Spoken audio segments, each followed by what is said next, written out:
Hey y'all, it's Mrs. Williams, and I'm going to go ahead and go through with you what your reading assignments are for this week. The first thing that you're going to work on is your iReady lesson that your teacher has assigned to you, and that should be analyzing play structure. And you're going to complete the lesson, and then you're going to do the quiz.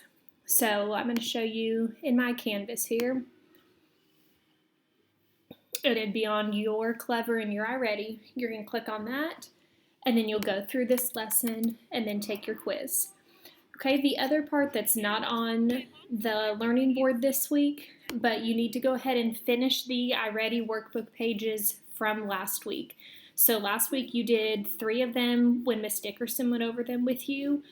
For this week, you're going to work on 156 to 160. And your teacher has probably had your pages linked in Canvas, or if you have your workbook with you, then you can go ahead and get that out. Okay, I'm going to go ahead and download my pages here. And here in a minute, I'll go through those pages with you, just like Miss Dickerson did with you last week. Okay, so again, if your teacher has them on Canvas for you, go ahead and download those now. Or if you have your workbook with you, go ahead and get that out and turn to page 156. Okay, let's go ahead and get started on page 156. So what we're going to do on this page, we're going to read an excerpt of the novel titled Tracker. Okay, and so this is just a little passage that comes from that book. And the genre of this story is an adventure story. And what I'm going to do, I'm going to go ahead and read through these 5 paragraphs. And then to start out, we'll do both of these closed reading boxes, and then we'll go back and finish these that are on page 157. Okay, so these words up here that are italicized, that's actually from the novel. This right here is just giving you a clue and setting up what's happening in the story, because obviously you're not reading all of the novel. So it's just going to clue you into what's happened and what's happening. So it says, John Bourne always hunts with his grandfather, but this year his grandfather is dying of cancer. John can think of little else. As he goes looking for a deer alone, he hears a noise. It was a releasing sound, as if a branch or tree which had been held had been turned loose, a kind of swoosh, in the back of him, back to his right, and he froze, waiting for another sound to guide him. None came. He turned and took 2 steps, then 2 more, and so covered a distance of perhaps 30 yards until he came to a deer bed. It was about a yard across, where snow had been melted down to bare swamp grass in a cupped little warm place under a stand of willows. He knelt next to the bed and felt the grass, and it was still warm. That had been the sound. A deer had been here in its storm bed, and he had walked past it, and it had jumped up, apparently hitting the willow on the way. It must have surprised the deer, his coming, because the first tracks were more than 10 feet from the bed. The deer had bounded up and away. The next tracks were 20 feet from the first ones, out into a clearing and across, craters in the new snow where the deer had run. Well, he thought, I was close to one anyway, even if I didn't know it.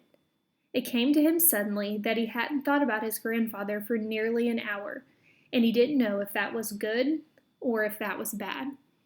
Okay, so we know that the main character, John, here is out hunting for deer, and he usually doesn't go by himself, but this year he has to because his grandfather is dying of cancer. So we know that he hears a sound, and so after he's investigated, he realizes that it's a deer that heard him, got up and moved because he can see the tracks and can see where the deer had been. So if we look at the first closed reading box here, it says, in this excerpt, the setting is not directly stated. Circle clues in paragraph 2 that suggest the setting. So we know that he's hunting in the woods because it tells us that we have trees, branches, we see other words here like a storm bed, willows, and so forth. But we're going to focus here on paragraph 2. So it's numbered just like we did our stanzas in poetry. So just from this paragraph, we have to decide 2 words that clue us in to the setting. So it says, he turned and took 2 steps, then 2 more, and so covered a distance of perhaps 30 yards until he came to a deer bed. Okay, so right here, we know that he's seen the deer bed. Then right here, it tells us it was about a yard across. So that just tells us the distance. But here it says where snow had been melted down to bare swamp grass. So it tells us where he's at is cold, because snow is all around except where that deer had been, because the deer had melted that down to just the grass. So what I'm going to do, I'm going to circle where it says snow, because that tells us that he's somewhere cold when he's hunting. So the snow was there. And then we also know that he can see the grass, but swamp right here is going to describe what type of grass that is. Okay, so we know it's cold, the snow was there, and the deer had melted it down to just the swamp grass. Okay, so that takes care of this box here that helps us suggest the setting. So if we look at the second box, how does hunting the deer help John? Draw a box around details in paragraph 5 that show how the deer encounter affects him. So we know that John wishes that his grandfather could be there because they always go hunting together, but that just can't happen this year because he's dying of cancer. So look at paragraph 5 here. We know that this encounter is going to affect him. It says, well, he thought, I was close to one anyway, even if I didn't know it. It came to him suddenly that he hadn't thought about his grandfather for nearly an hour, and he didn't know if that was good or if that was bad. So I think right here, so we know he's distracted, we know he's wanting his grandfather to be there, but then he realizes after he's encountered that deer, he hadn't thought about his grandfather for nearly an hour. So he's distracted, and the hunting has taken his mind off of everything that's going on in his life. So I'm going to take my box here, and I'm going to have to draw 2, but I'm going to say he hadn't thought about his grandfather for nearly an hour. Okay, and you can just make one big box and kind of draw it on your own lines, but I can't do that on here. Okay, so on the next page, 157, these orange boxes here that are over in the margin, these are just hints that are going to help us answer questions 1, 2, and 3. So let's look at number 1 here. It says, in the first sentence, John hears a swoosh and looks around. How does this sentence contribute to the story? Okay, so if we go back into the passage here, the first sentence, it says, it was a releasing sound as if a branch or tree which had been held back had been turned loose, a kind of swoosh in the back of him. Okay, so we know this swoosh is an onomatopoeia, helps you know the sound that he hears. So we have to decide, how does that sentence contribute to this story? So we don't really know where that swoosh comes from, and nothing comes from it. So I think the best answer on this one is going to be question D, because it creates suspense about whether John will find the deer or not. Okay, so go ahead on number 1. Let's go ahead and circle D. Okay, so number 2, the question says, how does paragraph 2 develop the setting of the story? And our hint over here says, which answer fits best with the clues you circled in paragraph 2? So we know if we go back and figure out the clues that we circled for that question, that's going to help us figure out that answer choice. So if we go back to paragraph 2 about the setting, we circled snow and we circled swamp to help us figure out what the setting of the story is going to be.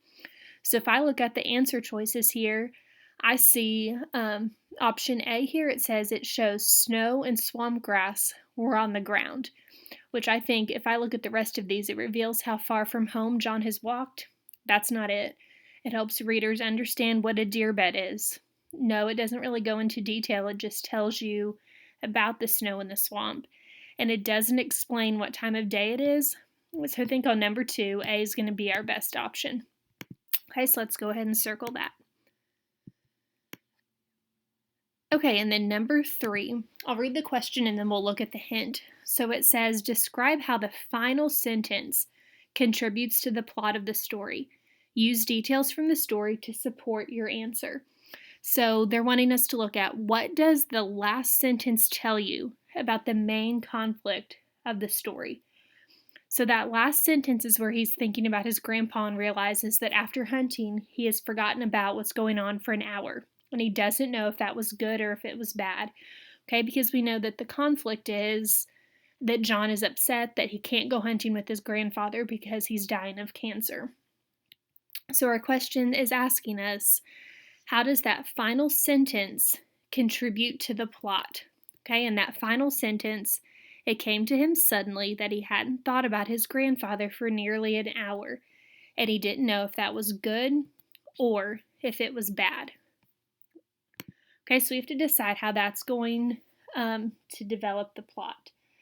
So I'm going to say that sentence shows that John is beginning to overcome his problem. Okay, and we know his problem is that he's struggling with the fact that he can't go hunting with his grandfather. Okay, so he's just beginning to overcome that problem. Okay, and they want us to use details from the story to support our answer. So the text, or it says, and I'm going to go ahead and put this in quotes because it's coming straight from that text. It says, he hadn't thought about his grandfather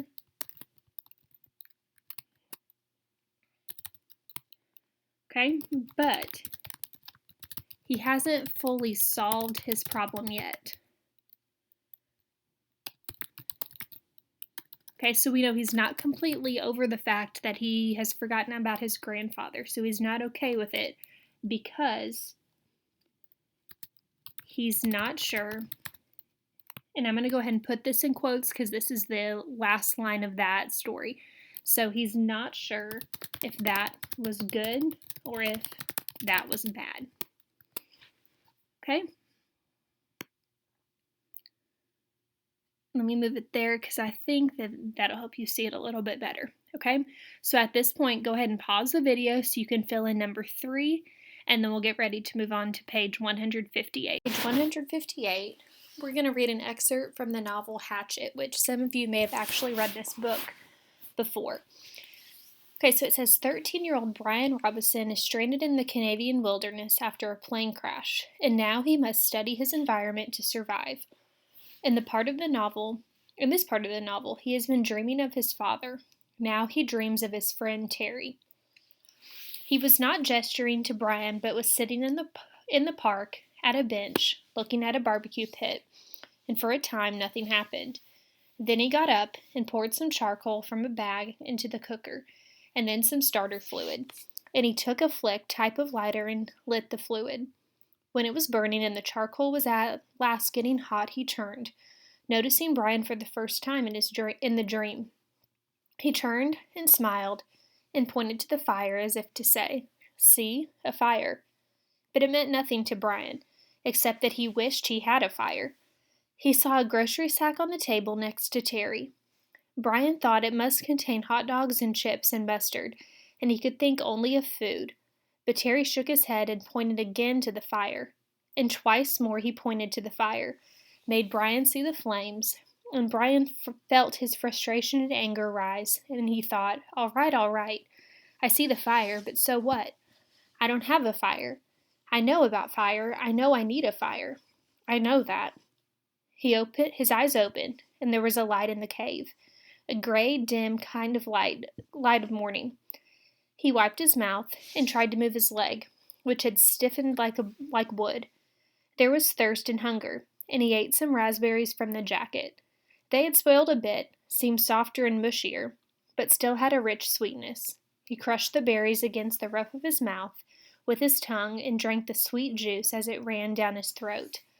A flash of metal caught his eye, and he saw his hatchet in the stand, where he had thrown it at the porcupine in the dark. He scooched up, wincing a bit, when he bent his stiff leg and crawled to where the hatchet lay. He picked it up and examined it and saw a chip in the top of the head. The nick wasn't too large, but the hatchet was important to him, was his only good tool, and he should not have thrown it. He could keep it in his hand, and make a tool of some kind to help push an animal away. Make a staff, he thought, or a lance, and save the hatchet.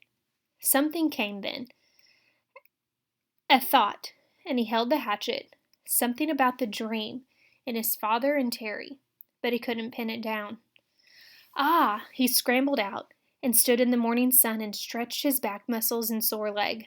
The hatchet was still in his hand, and he stretched and raised it over his head. It caught the first rays of the morning sun. The first faint light hit the silver of the hatchet, and it flashed a brilliant gold in the light, like fire. That is it, he thought, what they were trying to tell me.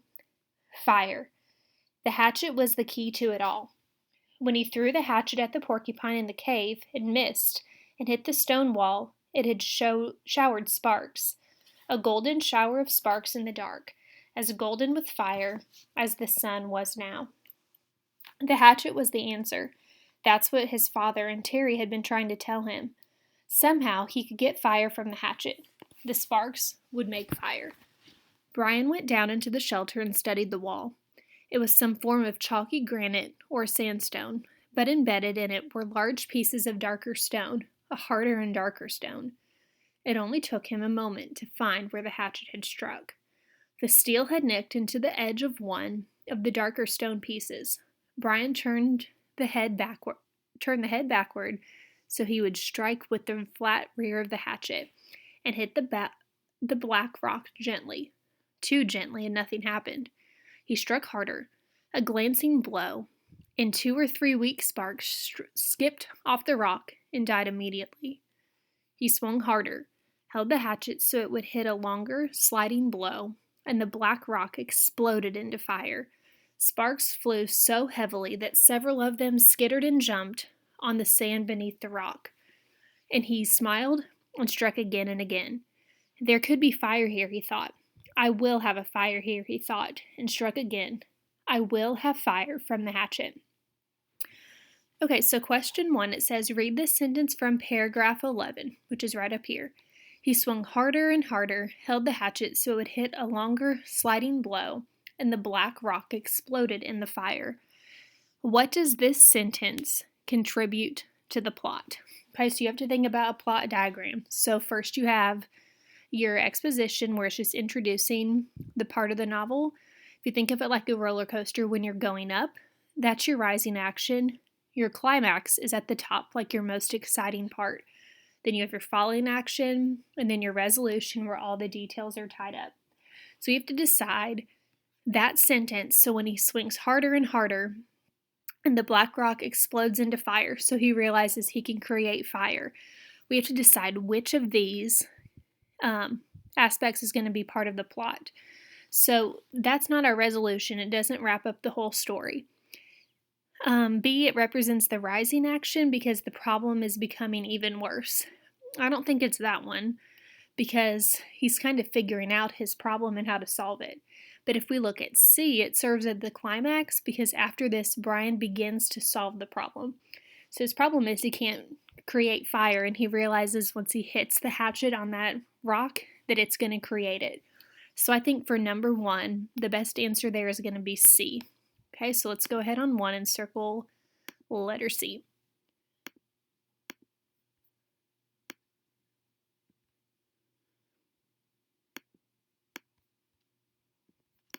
Okay, number 2. And this question has 2 parts, so they're going to go together. So part A, how does Brian's dream contribute to the plot of the story? So we know that's all about how the people in his dream were trying to tell him how to create fire. So it's not A, about his need for food. It doesn't show what his normal life was like. It doesn't go anything back to that. It doesn't reveal that he's lonely, but it does provide clues to help him survive because his fire is going to help him survive in the wilderness. So number 2, part A, is going to be letter D. Okay, and then part B, it says, which paragraph from the story best supports the answer in part A? Let's see. So we know right here, it's all about his dream. So we're going to have to go back and figure out which paragraph in that story is going to help us figure that out. So if I go back here, I need to figure out where his dream is at. So all of the dream is right up here, okay? So it says something came then, he thought as he held the hatchet, something about the dream and his father and Terry, but he couldn't pin it down.